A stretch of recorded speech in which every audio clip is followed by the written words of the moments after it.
Okay, so let's start with the Python.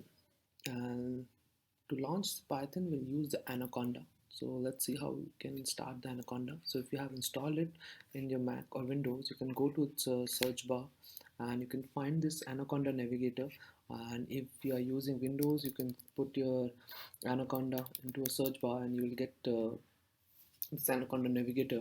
It will take some time to launch, so wait for maybe a minute.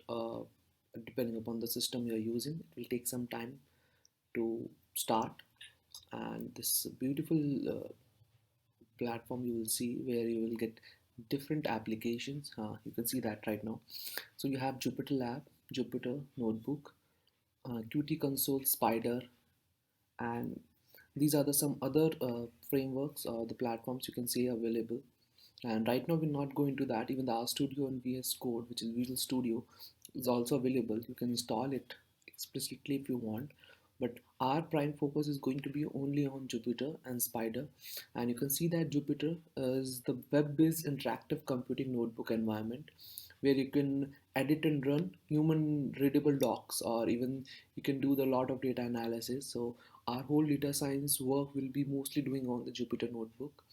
And another famous one is the Spider Scientific Python Development Environment. Its full name, Scientific Python Developer Environment's full name, and we'll use this ID for writing scripts and writing .py files, and which we are going to use for the Python. So let's quickly start with the Jupyter. When you right click on it, it will take some time and it will launch whatever the browser you're using. If you're using Chrome, or if you're using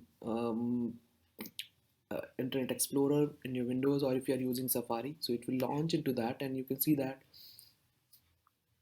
the Jupyter environment is set up. And how you can quickly start, you can see these are some folders available and these are the files.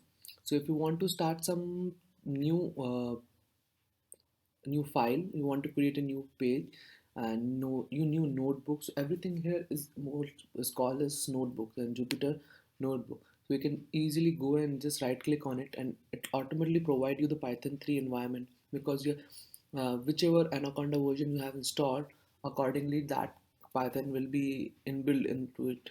And you can right click on it, Python 3, and it will open a fresh notebook for you.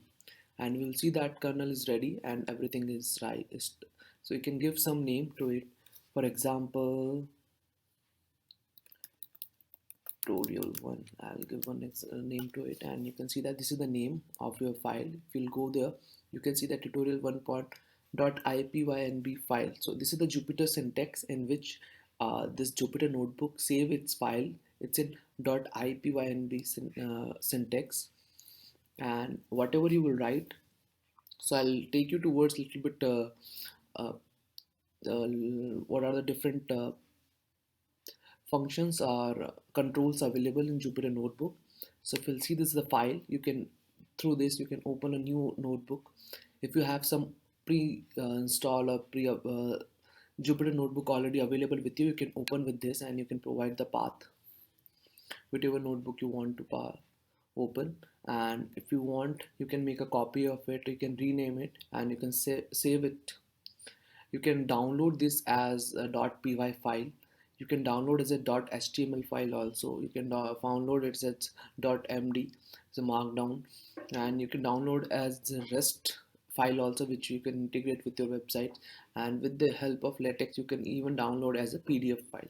So you can see that how is Jupyter Notebook can be exported in different formats, and you can use it into any readable notebook, or even the readable uh, file format, even HTML and PDF, where anybody can read and see what your work, even having even where there is no Python environment available.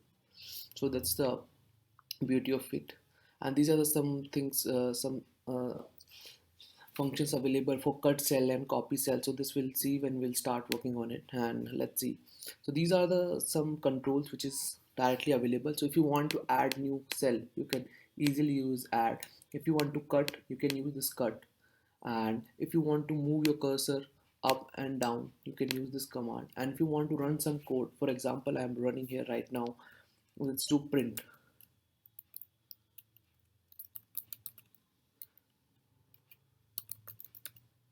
and just run this, you can see that it will print hello and it will do compute for you internally.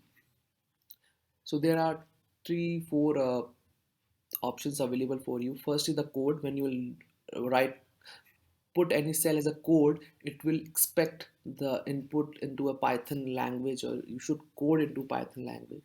When you're providing it markdown, then this, you can see that the cursor has gone and now you can write whatever you will write. For example, this is my first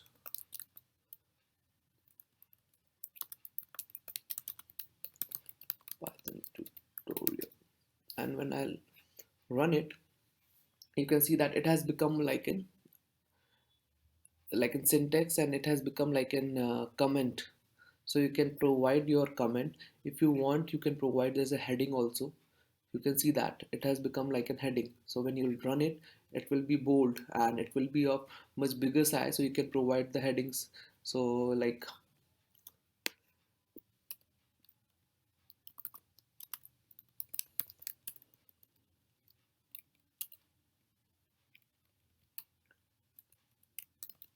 topic 1 for example, and you can run it and it will provide you the heading.